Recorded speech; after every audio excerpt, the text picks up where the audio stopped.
Restaurant Unstoppable. What the most successful restaurateurs know that you don't.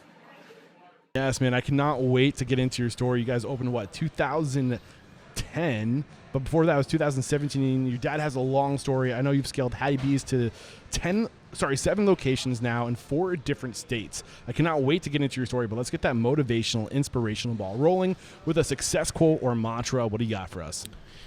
Yeah, so I think the one thing that we say and try to practice as often as we can in our restaurants with our teams, and it kind of came about late one night after a couple of drinks with one of my other coworkers, and we just we're sitting up thinking about like what's at the core of what we're trying to do. What are our values? Yeah. But not, we didn't want like 20 of them. It was like, what are the 2 or 3 things? And the one that always sticks with us, and then we've got plastered all over the walls in the kitchen, is smile and hustle, man. Yeah, smile and hustle. And you could not be choosing a better time to talk about core values, because I literally am going through this exercise right now. We just had Rudy Mick from Mick Consulting come on to talk about core values in a workshop. And it's hard to distill your essence to 5 bullet points, 6 bullet points. Yeah. You said you had a whole list. What'd you get it down to? It was more like little mantras, right? Like all these things, like how can you take a big idea and make it into something digestible so that it's easy for us to always that becomes our center of like, if I feel myself slipping or if I feel like quality is not here or our staffing's just not quite right. Like smile and hustle, smile and hustle, smile. We got a couple more, but I think there's like 3 or 4 that are big ones that, I'm sure at some point I'll mention today, but we'll get into it. Yeah. So I'm curious, as you're going through this exercise, and this is something I'm asking this selfishly right now. I'm literally going through the process myself of trying to distill my core values to no more than 7 or 8, right? Yeah. 6 ideally, right?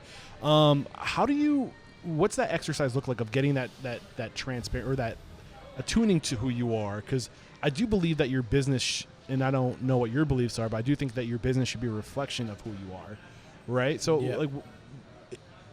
what did that look like? How did you guys?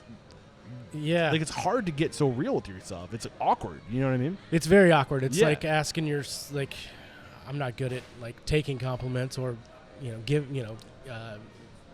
it's just hard for me to sort of be like, it's usually, no, it's these people are the ones that make it work. And it's true. Like everybody back there busting their butts, like allows me to sit down and drink a beer and talk about restaurants with you, But we've got a really good kind of core team that have been around since the beginning. I mean, we're 8 years deep into this, and most of our guys have been with us. Some of them have been with us since day one, but a lot of the really important people that make up what Hattie B's is have been around for 6-7 years, and so they get it as much as I get it because they helped create it. And so it was just about like, what's our sort of North Star? What's the thing that's going to help us navigate, help make decisions? Yeah, right? like and it's like the way we approach it is not about like it's not even what's best for it's not about the bottom line. It's not about what's best for this one person or even necessarily the restaurant. It's like what's the greatest good for the the most amount of people. I love it. And the bigger we get, the more it's just sort of like come back to that, like you are now responsible for the livelihood and well-being of a lot of these people. Yeah. Be that example and help make it. And I think we forget. Yeah. I think we kind of get sucked into that trap when we're opening a restaurant. If we're new and young, that we think we hire people. They work for us. And they're there to serve us because we're paying them. And it cannot be further from the truth. That's exactly what you're saying, is that we exist to serve everybody else.